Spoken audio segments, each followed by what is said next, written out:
Thank you.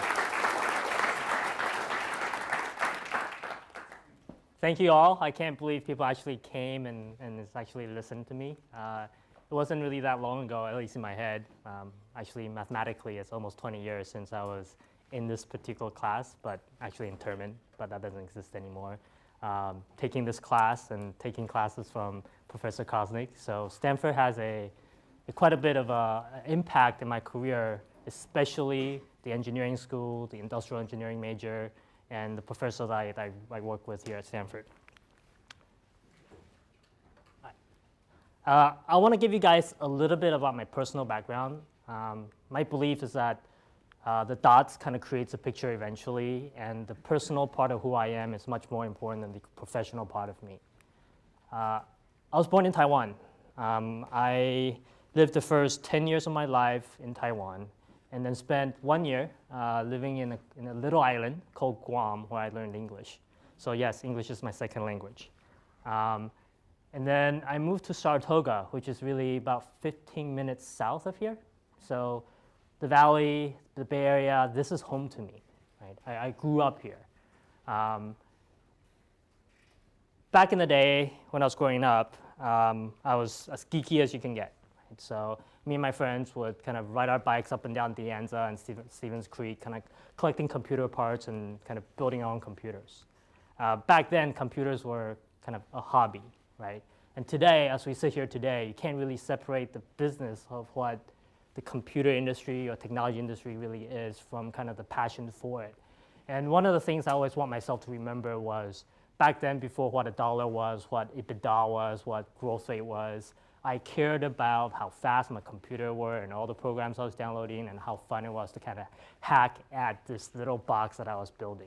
And that kind of passion should always be with you as you really think about all the interesting things that you can build, that you can become a 100 millionaire or billionaire as you kind of build your business, that you can't really lose that piece of yourself, the passion. I was lucky enough to get into Stanford in 1994.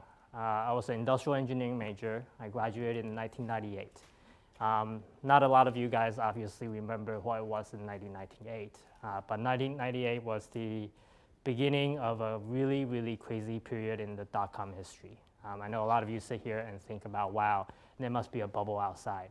Well, 1998 was probably 10 times worse or better, depending on kind of your perspective.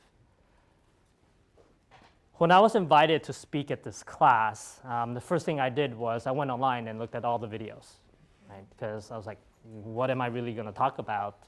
I'm kind of mid-career. I haven't really done too much. So let me think about and really figure out what other people are talking about. Well, I took a look at Mark Zuckerberg's video, Jack Dorsey, Larry Page, Andreessen, Musk, Thiel, right?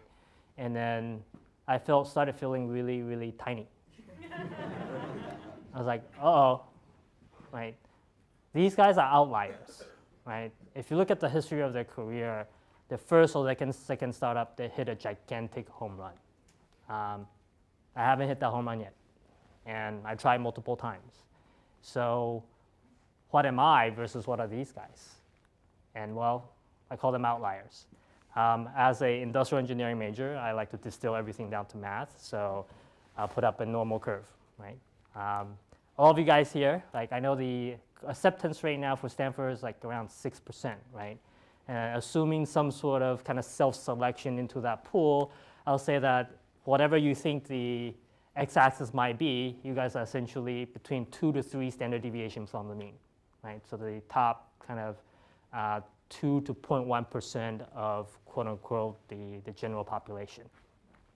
Well, these guys that were speaking here, standing here and talking to you guys before, they're between 6 to 7 standard deviations from the mean. What does that mean, right? Right. When your mom tells you 1 in a million, well, that means you're 6 standard deviation from the mean. When you're 7 standard deviation from the mean, that means you're 1 out of a billion. So if you're in China, there's 1 of you. Right? The industry that I come from and all of you guys are interested in kind of learning more about have a term for people or things or companies that are way outside of the mean, that's super successful, that can really kind of drive revolutionary change. They call them black swans by a statistician and an author, Nassim Taleb, or they call them unicorns, right? Essentially impossibly to find, but eventually somehow in the corner of your eye you see it one day, right? So between 1 out of a million and 1 out of a billion. Well, I had to face the fact, right? And I am not a black swan nor I am a unicorn. But what I am is I don't give up. I work hard, I study harder, and I try and try again. So this story and this talk is about a guy who's not a unicorn trying to do very unicorny kind of things. Right? And it's my hope is that every single one of you go out and build $100 billion companies, because I know that probably exists in all of us, right? But that's not necessarily going to happen just mathematically. So what do? How do we really try to change the world when that's the case? So rewinding back to the story. Within 18 months of graduating from Stanford, so I graduated when I was 22. By the time I was 23, I started an internet company. I was a combination of naive and dumb all at the same time, and that's kind of a very dangerous combination. My first job out of Stanford was working for an investment bank. Ooh, right. I worked for Credit Suisse for a guy named Frank Quattrone. I was one of his first analysts hired. I did that job for about 10 months. And I met a bunch of CEOs of companies that are trying to take public. And when you are naive, you can't identify talent when you see one, right? So I was naive and kind of stupid enough to think, wow, like these CEOs, they don't seem that smart. I can do this too. So me plus 2 other guys from the bank quit 10 months into the program and decided to start an internet company.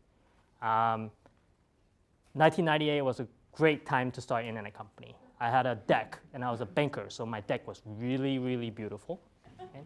So, and luckily for me, I was from Stanford with an engineering degree, and I happen to be Asian, so lots of VC likes to do pattern matching, so they go, this guy must be just as good as Jerry Yang. So I said, of course. Actually, my middle name is Yang. No. I don't know why, and I won't give myself that kind of money, but in 2 years since founding the company, we raised about $50 million in total. I didn't know how to actually spend that money. I was really good at talking about a vision of what the future can be with BuildPoint. And by the way, it's funny, I always skip this part. BuildPoint is a marketplace for commercial construction services. And the reason it always skips my mind is actually because I actually had no passion for that industry, and it's actually one of the biggest mistakes I made in my career, which is picking something that I feel like is a great opportunity and therefore VC will invest, rather than because I love what I do, right? Well, I barely knew how to start a company. I barely knew how to design a product. I barely knew how to manage a team. And I was able to get some traction and do some good stuff. In 1998, like Jeff Bezos liked to say, in the land of the blind, the one-eyed man is king. So nobody realized I was blind because everybody else was blind too, so I was able to raise a lot of money. But the world changed pretty quickly. In 2001, the market crashed, and the world changed dramatically the other direction. Harvard Business Review actually came out with an article and said in 2001, information technology doesn't matter. Right? This is the end of the technology revolution. Larry Ellison, that quote is kind of disappearing on that slide, but what he essentially said was, he was in the middle of an interview, the world's kind of cratering around us, and he basically said that if he was 21-year-old, he would not be in the business that he's in. And I believe for the next 1,000 years, there will be no more revolution around technology. And that the platform that we have today will continue to be the same platform. There will be no longer any innovation in technology. And he recommends everyone that he talks to become a bioengineering or a doctor, right? Bioengineering major or doctor, which is actually an interesting forethought, right? Like that certainly is a future. But of course, like I said, the pendulum can swing one direction or the other. I was fired in 2001 by my board. It was my own company. I own a significant majority of the company, at least in the common stock. And I was asked to leave. I didn't know that was actually possible, right? I didn't know the concept of shares and percentage ownership and common versus preferred and the board and the fiduciary duty of the board. Just one day I walked into the office and they told me, hey, we didn't want a 23-year-old running a company with $30 million in the bank. We wanted someone with more gray hair, maybe a VP from Oracle, to come and run this company that we invested all this money in. My initial first thought, like an immature 24-year-old at the time, 25-year-old was at the time, was I'm going to get all my buddies in the engineering department and we're going to go walk out together and we're just going to disappear and start in the same company doing exactly the same thing. Well, thank God I didn't do that, right? Because we all have responsibilities. There's 250 people working at BuildPoint. They all have families. They have college savings accounts. They have mouths to feed, dinner to put on the table. And what an irresponsible thought I had, and what a responsible person I've been to start a company without really thinking through, can I truly be successful at building an internet company at the time. I spent the next year and a half of my life doing self-discovery. So that's me in the red over in that picture. Actually, it's not. I just found out on the internet last night. But you get the point. It was a combination of traveling the world. It was a combination of traveling the world and trying to find myself and spending a lot of alone time and going to a lot of parties. Because if you remember, I was 25, 24, 25. What do 24, 25-year-olds do? Especially since I worked so hard before then. You think that I tell you guys the moral of the story is, hey, as a 23-year-old, don't quit your job, or don't leave Stanford and don't get a job and just don't start a company because you guys are not ready. Well, that's not the case, actually. I won't never say that, right? Because there are guys out there like the Dorsey, the Zuckerberg, the Gates, the Dills of the world that are outliers, right? They're born to start companies. They have an inherent knowledge or understanding of how to navigate the travails, the obstacle of starting a company, right? They're just geniuses, right? They're the Beethoven, the Mozarts of entrepreneurship, right? And they know. And in a lot of ways, sitting here today, I would never be able to figure out whether I was or I wasn't, right? So yes, go chase your dream, right? But very quickly understand that there are things that tell you that you might not be a Jack Dorsey or Mark Zuckerberg or Bill Gates, right? And these are the things I did, right? I thought marketing was open bar parties. So I actually threw a lot of parties. I was an enterprise software company throwing parties for marketing, right? The mentality was completely off. If you guys think a lot of these young entrepreneurs were overly confident to the point of having lots of hubris, I was one of them. I thought I was better than everyone else. I was 23 and on paper worth tens of millions of dollars, right? So why shouldn't I deserve to drive a nice car and pretend that I'm better than everyone else? Well, there's a very big difference between hubris and confidence, right? Confidence is the willingness and the fearlessness of solving a problem, right? The ability to tackle a problem head on without fear. Hubris is the belief that you could solve a problem even without tackling that actual digging deep and understanding the components of that problem. And to be serious for a second, one of the most important things I ever learned, which I do want to impart on this class, is to understand the concept of unit economics, right? I had an enterprise software product that I was giving away for free. So here, Mr. Company, take my product, have it for free. I had a sales force. I was paying about $150,000 per salesperson to go sell a product that was for free. I was advertising at the San Jose Arena with big billboards at the Shark Tank, right? I actually had ads in, you guys probably don't remember, Red Herring, a tech magazine like Wired.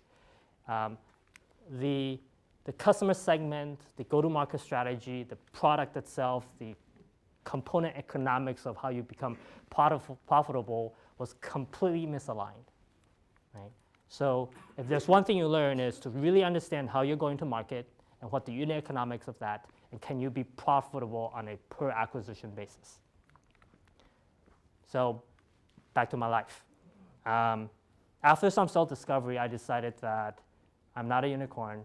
What I need to do is go back to what my parents taught me, which was work harder than everyone else, study harder than everyone else, and learn faster than anyone else. So I actually went to school at one. I thought that, hey, business school could potentially give me the holes of my education around how to start and build an internet company. And that was partially true, right? There's things that you can certainly learn when you have the hindsight of what you did wrong. The other thing I did was actually I started over. This is a picture of not the exact cube, but my cube looked exactly like this at eBay. So I took after being a co-CEO of an internet company and worth tens of millions of dollars and having 250 people work for me, I decided to take an entry-level job at eBay, so I didn't even have a title. I just purely entry-level. And they were paying me, God, I don't even remember. It was so little that I actually had to borrow money from my parents to actually survive, right?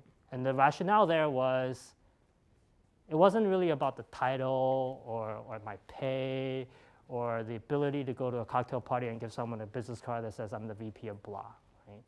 I just wanted to learn, and I want to go to the best place I can where somebody had built a scalable internet business, and they must know something right, and therefore I can go to that company and learn from the people there. I spent the next 10 years of my life kind of rebuilding a career.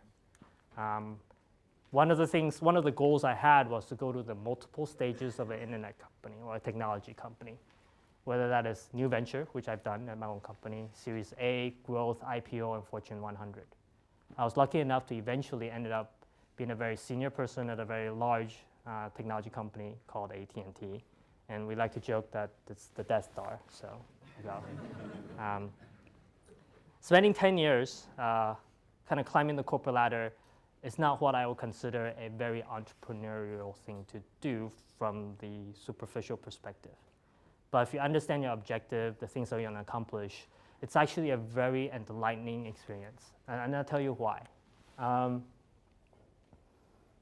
Building a company is very different than starting a company, right? Starting a company is selling a vision, it's recruiting, it is raising money, it is getting interviewed by TechCrunch, right? Building a company is on average a 7 to 10 year road.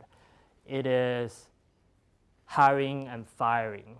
It is managing a product roadmap. It's motivating, setting goals, reiterating goals. It's having one-on-ones. It's looking up your KPIs. It's tracking your KPIs. These are very mundane and day-to-day things where you need discipline and knowledge to do.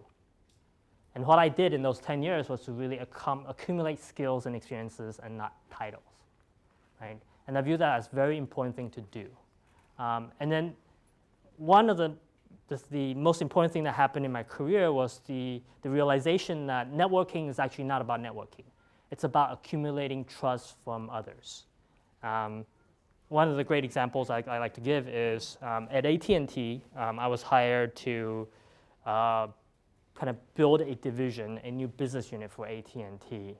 And one of the hardest things you have to do is when you're given a task, your job is try to fill out and find people smarter than you to kind of solve that problem with you. And I went back to my days at eBay, right? I was a very junior employee at eBay, but I worked hard, I was smart, I was collaborative, and I built a great reputation, or a good enough reputation. So I went back to eBay and found as many people as I can to come and work with me. At eBay, they were more senior than me, got paid more than me, but they were willing to come to AT&T because they understood that the value for what we can accomplish together is not really about the title or the hierarchy. It's about the accomplishments itself. And the last thing I will say about how do you really spend that time building a career, that 10 years of your life, is how do you really accumulate experiences and iterations, right? It's not about the 10 years actually, or the 2 years or the 3 years. It's really about how many times you can get an at-bat, right? How many times can you iterate and learn and repeat? Go to companies that let you learn and repeat, release as many products into the marketplace as possible, launch as many marketing campaigns as possible, understand the feedback loop between your customers and the feature set, all the things that get you to understand, hey, well, that wouldn't work if I did that again, but this will work and I better try it one more time. So what happened in the 10 years since I was in the game, right? I spent 10 years kind of building a career, working at large companies, kind of not really thinking too hard about the entrepreneur side of that equation or my passion. You guys might be too young. That's Michael Jordan playing baseball. If you guys don't remember, he spent, I think, 2 years playing baseball rather than playing basketball. Wow. The Valley in 2014 is very different than the one I graduated into when I graduated from Stanford. The cost of starting a business is dramatically different. Right? Pets.com raised $50 million just to get a website up. At Bill Point, we needed to get a bunch of Solaris boxes, so that's $250,000, right? Oracle 8i license for the database, another $250,000. BEA app server, another $250,000, and then a web server from Netscape just to be able to print "Hello World" on a browser somewhere, right? That's $1.5 million to $2 million just to get started. Today, I can go build Pets.com in 15 minutes, right after this class, through a share hosting account that probably cost me $5 a month, right? That's a dramatic difference in the cost of starting a business, right? So what does that mean? Well, that means that anyone here can actually go and start a company, and all of you guys are probably thinking of it, and lots of people are doing it, right? No longer do you have to go to Sand Hill Road and beg for $4 million before getting something off the ground. You can do that here, this instant. Right? 5 minutes from when this class ends, you can go and start a company and really figure out where there's product market fit between your concept and the customer that you're targeting. The other thing that happened was the funds that actually survived the dot-com boom were actually successful. So they were able to raise more and more and more money. So these venture funds went from having $100 million in their management to having 500 to $1 billion to $2 billion under management. Right? It takes $5 to start a company. Yet these venture funds need to deploy millions of dollars, $2 to $10 million, to make it worth their while, make a returns. So all of a sudden, there's a huge funding gap between the guy that says, hey, it takes me $5 to start an internet company. Maybe I need to hire 4 engineers, so pay them $100,000 each. So maybe I need $500,000 to $1 million to get a company off the ground for about a year. Well, it's not very interesting to these venture funds. The good news is that at the same time, a lot of the major internet companies are starting to go through a cycle where the original employees, original founders, kind of leaving these companies and trying to figure out what to do. What they brought with them was an experience and expertise that can bring to the rest of the community, right? And we hear about this all the time, the Facebook mafia, the Google mafia, or the PayPal mafia, right? What these guys brought to the table was, hey, you want to start a company and you used to work at PayPal? Come over to my house. Let's go through the business plan and figure out whether there's something here. And if there is, I'll be an advisor and help you out, right? And that's the start of this culture of kind of paying it forward. And the fourth and equally important thing was these guys started out with just offering their advice. And they started saying, hey, I've made $10, $15, $50 million at my last startup. Why don't I help you out and give you $200K, $300K, $400K? And they became in this robust angel community that kind of really built around the Valley that never really existed when I was trying to start an internet company. And that community grew pretty much from being an angel, a semi-professional basis, to actually a professionally managed kind of venture fund ecosystem. They're called seed funds now, right? And you guys probably have heard of guys like Baseline Venture and Harrison Meadow and First Round. A lot of these guys came from the companies that we all have heard of. and now they're actually acting like professional angel investors, full-time investing, looking at businesses, and trying to deploy capital for their limited partners. And they're able to manage these small funds, right? They usually have between $30 to $100 million, and they can give away $250K, $100K, or 500K to an entrepreneur and really make a dent in their returns. So at the same time, the bigger VCs have moved up the value chain, while this vacuum has created a whole new generation of venture funds. These guys, I call them kind of entrepreneurial run venture funds, right? They're typically operators and entrepreneurs running a venture fund, and their perspective is not financial. Their perspective is operational and creates a very different type of incentive and decision making. The result of these kind of four major changes in the ecosystem created kind of ripples, right? The democratization and the moral normalization of entrepreneurship. When I was graduating from Stanford, being an entrepreneur wasn't really a career path. It was an aspiration, right? I've heard about Jerry Yang, I've heard about Bill Gates. I want to be like them, but it wasn't a career path, right? Everybody still did the banking, the consulting, or whatever the thing that they wanted to do to kind of prove themselves as having a great degree here at Stanford. Well, today, being an entrepreneur is actually a career path, right? You can look your mom and dad in the eye and say, hey, I'm not going to go work for Google. I'm going to start my internet company. They'll probably freak out a little bit, but eventually they're like, okay, I've heard about this. It's actually a viable career path. It's something that you can actually do. The other thing that happened was the near frictionless sharing of kind of knowledge and information.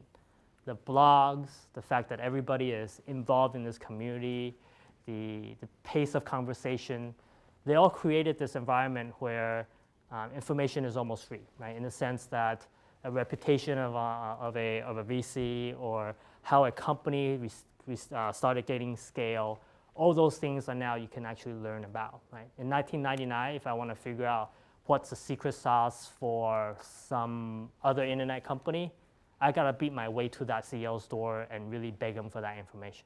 Today, that information is much more faster. Like I said, there's tons of access to capital at multiple stages, right? So that means if you want 50K, you can get 50K. If you want $50 million, you can get $50 million. That wasn't the case back in the day, right? If you want to raise money, you got to go fund someone that can give you $4 million at a time. If you don't need $4 million, tough luck. Right? And then really this idea that VCs are not a separate class of people, right? That they're just like you and I, and it's a fair exchange of equity for money, and they're here to be part of the ecosystem, contribute to the success of the companies. Right? Guys like Fred Wilson and Dave Hornick and Brad Feld really create this environment of, hey, let's open kimono about what exactly we do and how we make our decisions, and let's make entrepreneurs choose us rather than us choose entrepreneurs. I like to think that the ultimate outcome, and this is perhaps a little bit of a controversial statement, is that entrepreneurship has become math, right? And I don't mean that it's completely certain. I mean that it's a series of stochastic, independent mathematical events. From the VC perspective or the macro perspective, entrepreneurship or new venture is almost like evolution or Darwinism, right? i.e., the way to find success is to have multiple mutations, right? And the more mutations you have, the higher potential for success, right? So the mutation in themselves isn't a thought process or design to be better or worse. It's simply because you have multiple mutations that success appears, right? So if you have 10 startups in a particular ecosystem, the chances of one of them becoming a Snapchat is going to be much lower than if you have 10,000 startups and one of them becoming a Snapchat, right?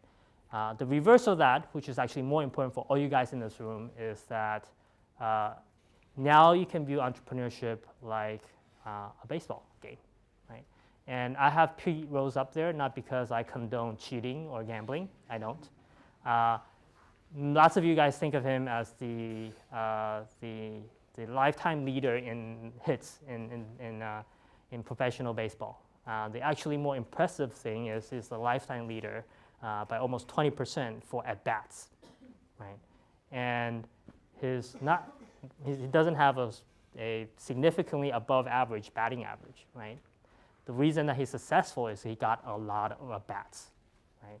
And that's what all of you guys have to really think about is guys like Zuckerberg and Bill Gates, right? Those guys will hit 400, right? They're natural. They're just really good at hitting a baseball.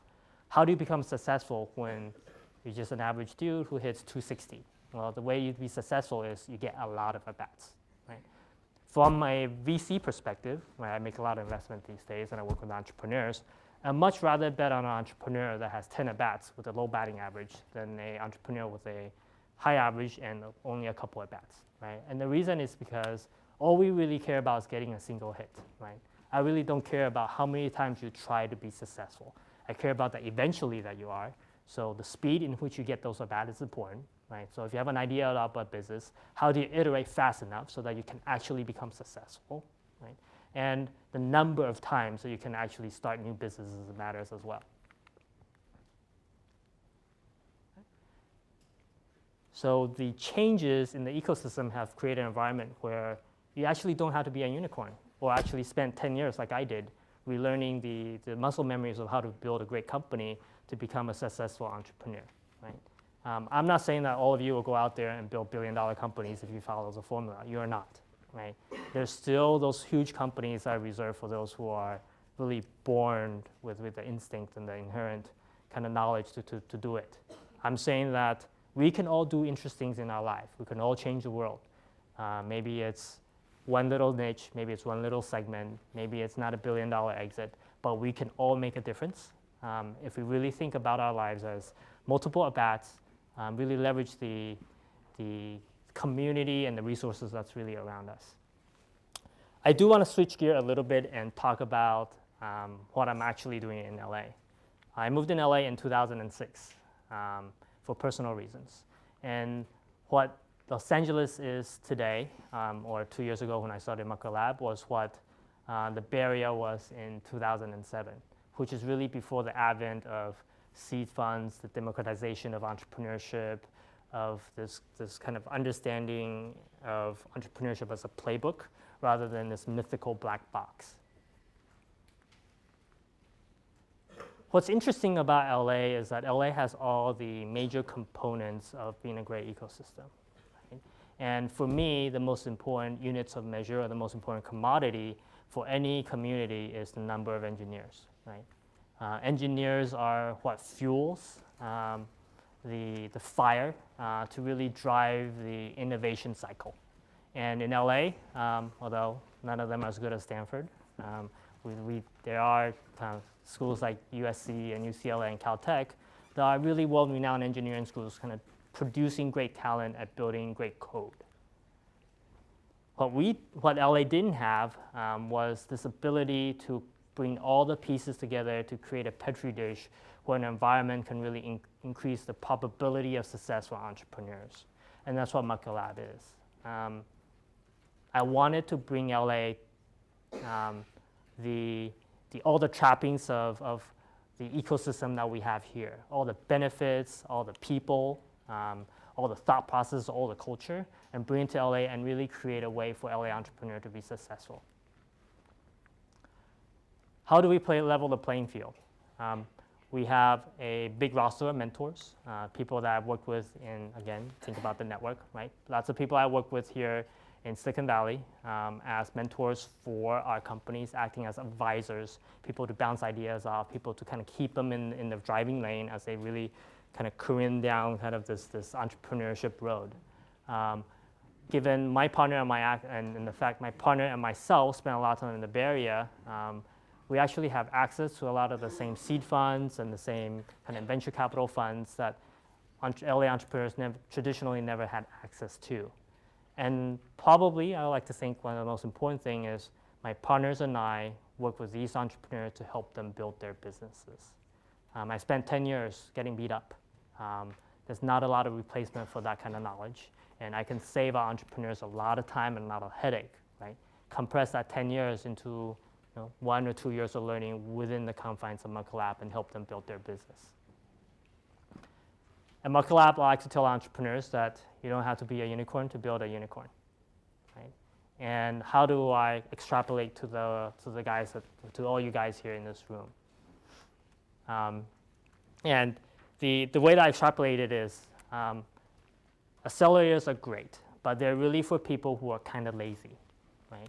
All of you here can go find the right mentors, the right advisors, to find your network, to find the VCs, to really kind of build your business, right? If you understand, there's a bunch of words down there that's not showing, but I just talked to it.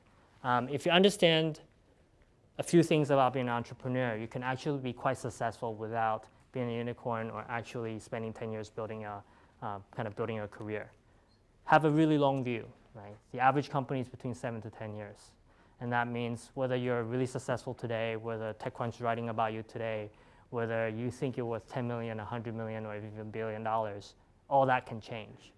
In 7 years, lots of stuff can change. So have a really long view around who you are and where do you want to get to for you personally and for the company, and build a business that really matches your passion and matches your vision. The other thing to look at is be confident, right? Like I said before, be confident, but really trust the instinct of those around you. Surround yourself with executives that perhaps they're not entrepreneurs, but they really know how to do one thing right. Right? You don't have all the answers, and there's lots of people that's a lot more smarter than you that can really help you become successful. And share the credit once you are there. So last thing, go be a unicorn. Thank you.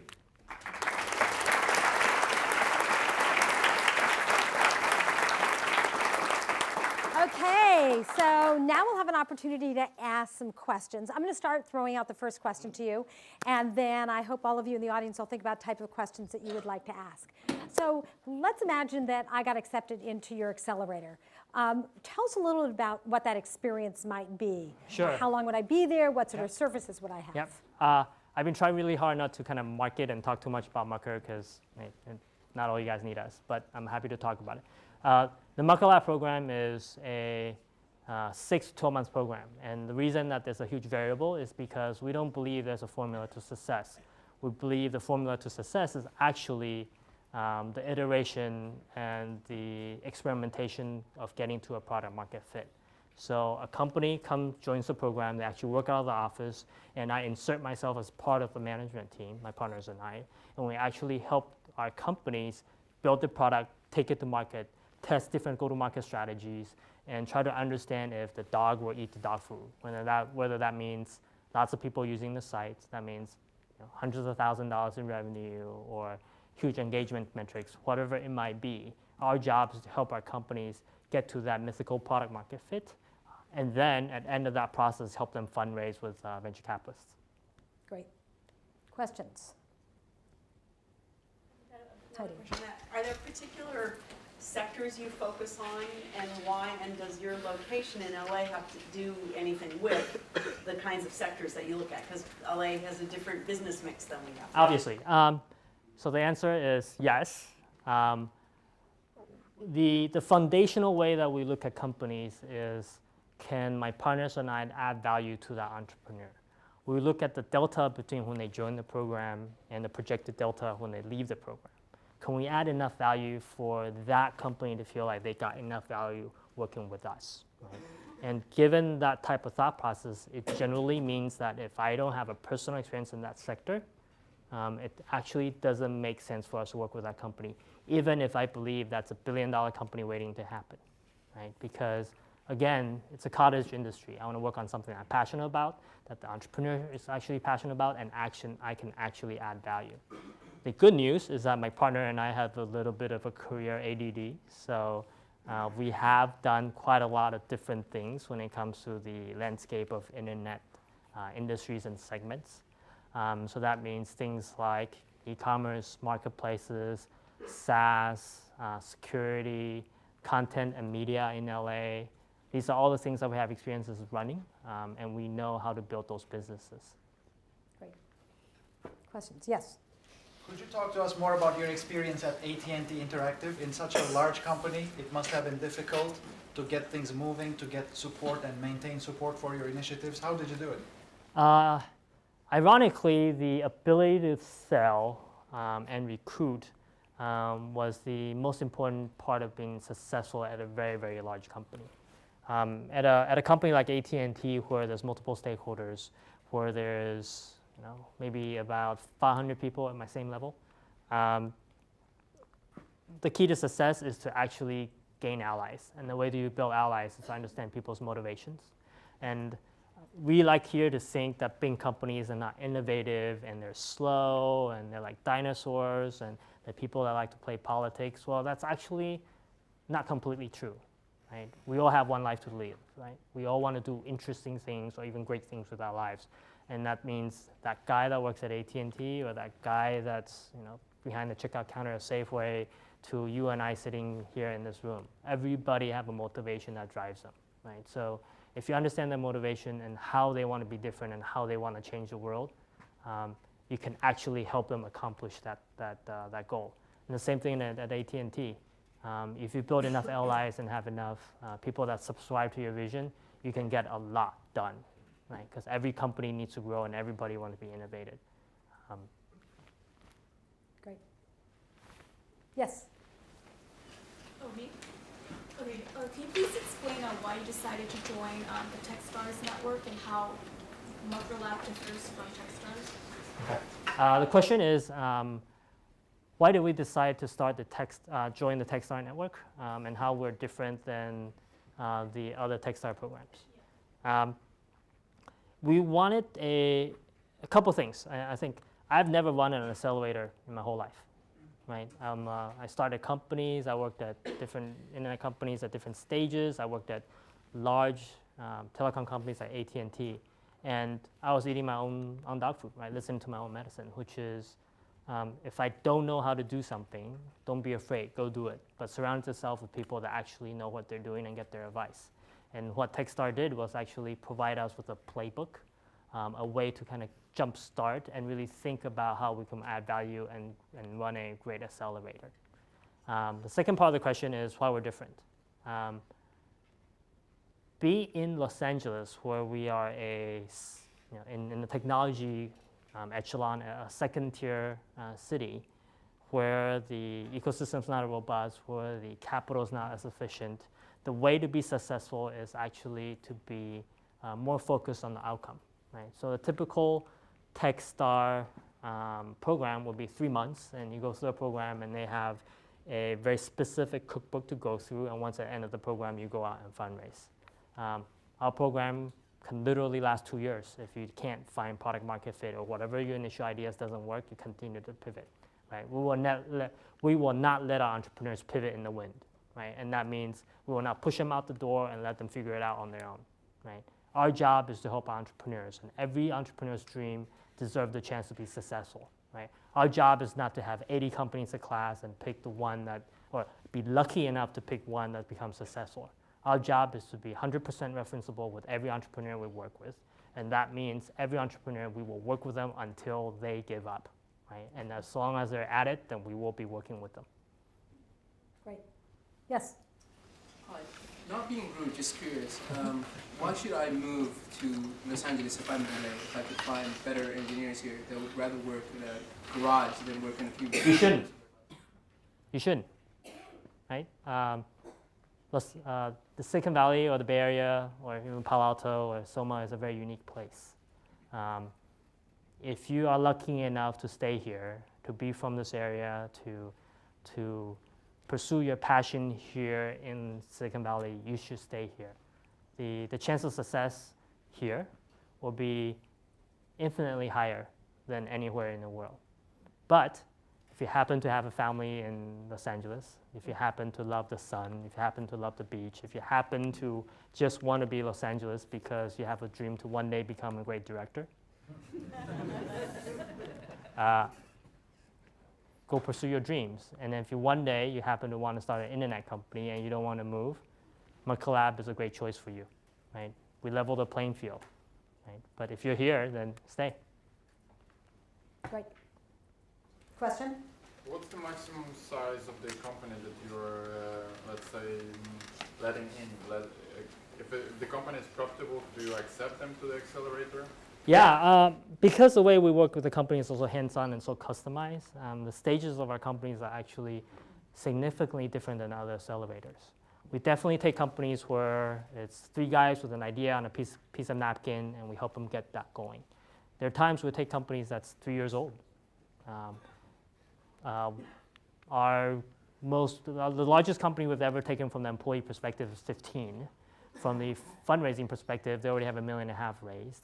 From the longest perspective, it was 3 years, right? Again, what we looked at is the delta in which we can help accelerate their business and how much value we can add, right? A lot of these companies are going through kind of huge strategic shift, or the market is going through significant changes, and we can be of value, right? For an interesting anecdote to that is for our most recent investment, we have a company that actually moved from China.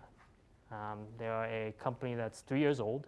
They were selling a premium app in the App Store, doing about 1 million downloads a year, and they wanted to create a larger business, right? It was a great cash flow business, and they were making good money, but they were thinking about how do I really change the world? And we help them pivot to a completely different model and gain scale and reach that they never thought possible. So it really depends on what your goals are and how we can get you there. All along the stage, obviously, if you're Square or one of these later stage companies, it would make a lot of sense. But any early stage company that's still looking for product market fit, we can help. Do you take equity in the companies? We do. We take between 6 to 8% of the company. And we make investments between $25K all the way to $500K at some point in the future. Great. Other questions? Yes. What percentage of your companies are focused on B2B business versus B2C versus public? Yeah. And the second part is, do you expect that to change in the future? So from the MuckerLab perspective, about 60% of our company is consumer focused and 40% is enterprise. And ironically, if you actually look at the GDP, the split is about the same, right? We are not an index fund, so that means my goal is actually not to match what's going on in the marketplace. I want to find great entrepreneurs targeting on a white space opportunity with a disruptive idea. If that means all 10 companies that I work with right now as consumers, so be it. If that means all 10 is enterprise, so be it, right? It's really about the opportunity itself. We're very bottom up in our approach rather than very top down. Question. Yeah, so you mentioned that you weren't necessarily very prepared when you started your first company. So I was just curious whether you were able to pick up anything that was useful to you during your 10 weeks at Credit Suisse, or if there are particular careers that you think would be useful for people who eventually want to start businesses down the line. Yeah, it's very important to have some basic financial skills. And I learned that working as an investment banker. It doesn't mean that you can't pick that up taking a class here, or going online, or taking a book, right? Or taking a book and just reading. The key here is to accumulate applicable skills and applying to the business that you're working on. That could be working at a job. That could be chasing down Professor Kosnick in the hall and asking him a few questions. Take any opportunity to accumulate knowledge. So that doesn't mean that working at a certain industry matters or not matters. There's a lot of ways to build knowledge that doesn't require you to actually commit 1 or 2 years of your life doing something, right? But I'll say that no matter what job you do, to be successful, the discipline and the depth of commitment you need to be successful at that job is something that is transferable to anything that you do, right? So there's always something you can learn no matter what job you're in that help you become successful in the future, right? So be cognizant, work hard, and really think hard about what you're doing right now today and how that really helps you in the future. So let me build on this. Let's go back to when you were a student here. Mm-hmm. What would you have done differently when you were a student to prepare you for your first venture? Is there something you could have done differently? And also, how much can you actually learn in a classroom setting versus the real life experience that you got in all these ventures? I think classrooms gives you a framework to understand the problem that you're facing. What it doesn't do is help you actually create the solution to that problem. But I always like to believe the process is much more important than the outcome, right? How you arrive at a solution is much more important than the solution itself. And that's what Stanford and education provides you with. That also means that the muscle memories of applying a framework to a problem you're facing in real life is something that can only be accumulated in real life, right? But that doesn't mean that sitting here at Stanford that you can't actually go and launch a product and try to figure out product market fit, sell something, build something, or come up with an idea and really test your ability to figure out whether something you learned in class X can actually help you in doing Y. One of the things I wish done more is actually go out and actually do it, right? Of course, back in 1999, for me to build a website cost me $2 million, so I couldn't, even if I wanted to. You guys have an incredible opportunity to actually go out and do and turn your dreams to actual reality or a concept into actual product. And the cost of that is almost nothing, especially given the resources that's available here.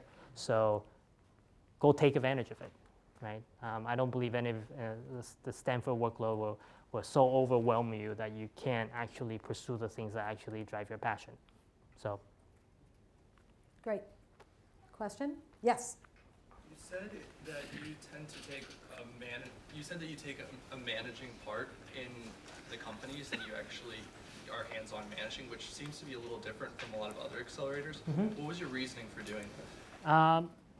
My reason is because from the outside in, I wanted to create a program where I'm fully invested in success of every single entrepreneur I'm working with, right? And that means I gotta be a coach rather than just be some guy that actually just manages the program, right? And to really ensure the success, I gotta bring my experiences to bear to these companies, and that's really truly the only way to do it.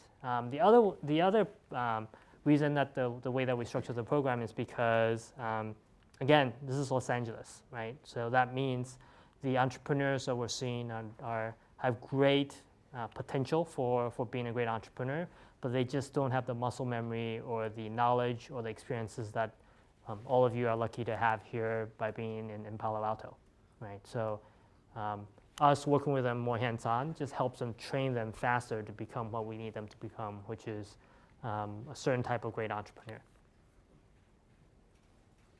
So given your stint at Credit Suisse, what's your perspective on why banks have such a hard time innovating? Well, the caveat there is I spent 10 months there, so I can't consider myself an expert in banking. But I have a couple theses. One is regulatory, right? And everything in a bank touches some sort of regulatory body, and laws are always slow to change. And so therefore, innovation that runs up against an immovable object is always hard to execute. The other is really around the fact that banks work with virtual goods, if you will, right? That's kind of a weird statement to say. Well, money is a virtual good, right? Most of the money in the world is actually not in hard cash, right? So that means it's very intangible, right? $10 million is just a number on a spreadsheet, right? $1 billion, another number on the spreadsheet. It's really hard for banking companies to really think about the concreteness of the innovation and the product itself that they can take to market. They think of themselves as services, a services company providing number crunching rather than providing innovative products, right? It's easier to innovate on something much more concrete than just a PowerPoint presentation, bunch of numbers, number crunching, some analysis to give someone. At MuckerLab, is there interaction between the different ventures that are working there? Absolutely. Is there an opportunity for cross-pollination? Absolutely. At any given time, there's about 10 companies working on MuckerLab, and they're physically working in an office, right? So there's not 80 companies spread across kind of Mountain View. They're literally in the office every single day. And like I said to our companies, leverage the resources around them, the experiences and the knowledge, right? And my partners and I are obviously one kind of vector into achieving that goal. And the people that they're working with, that they see eye to eye with across the cube, across the desk, these are also other people that they can gain either a network or solve a problem for them. So a lot of our companies end up being each other's customers. They help each other recruit other engineers or other potential employees. And sometimes they end up become advisors for each other, right? No one is smarter than someone else. And peers are actually great ways to kind of bounce ideas off each other. Great. One final question. Yes. It seems like you have gone through multiple transformations in your life and worked with so many different companies. I just was wondering, like, when starting this new company, like coming out at 22, what were your goals coming out of Stanford? What are your goals now, and what's next? Can you please repeat that? So it's a multiple stage question. So the question would be, what was my goal? What I wish to accomplish when I first graduated from Stanford? And what's my goal and objective right now, right? So when I first graduated from Stanford, I had two objectives. One was to do something great, right? Which is kind of generic, and it's part of the reason I failed. I wasn't very specific about what I want to do. Another thing which I am actually ashamed to say is I want to make a lot of money. Today, that's certainly important, right? I want to send my kids to Stanford, and it's really expensive here. Right? But it is a side product of what I want to accomplish rather than the main outcome, right? And that speaks to what do I want to do. After spending 3 years at AT&T, I quickly realized that my passion was still around this community I grew up with here in the Bay Area, right? It is Apple in Cupertino, HP in Palo Alto, being one of the epicenter of starting to change the world one bits and bytes at a time, right? And I wanted to do that again, but I thought that it would be very selfish of me to just start a company on my own and go do the thing that I wanted to do. That at this point in my career, I have some flexibility. I've saved up and I actually have a safety net in the fact that I have a nice career, so I can go do whatever I want to do eventually. So MuckerLab and making investments in kind of C-stage companies in LA is my way of giving back. I realize that the path I've taken is certainly one path to success. But if I can help someone actually shortcut that process and become successful and achieve their dreams, I can actually get just as much utility or benefit or a sense of accomplishment doing that. The question is then, what's Will Hsu going to do 10 years from now? Well, I don't know. That's kind of the hard question that everybody has to answer. I love what I'm doing now. It's something that we've been really successful at doing, and I've never enjoyed a more fulfilling job than I'm doing now. Helping other people become successful is actually more fulfilling than making yourself successful. It's actually one of the biggest revelations of the last 2 years. And if I'm lucky enough where the returns are great and our entrepreneurs continue to love working with us, maybe I'll do this for the rest of my life, right? For those that can't do, maybe they'll teach, and this is my way of teaching. Wonderful. Join me in thanking Will for his wonderful talk.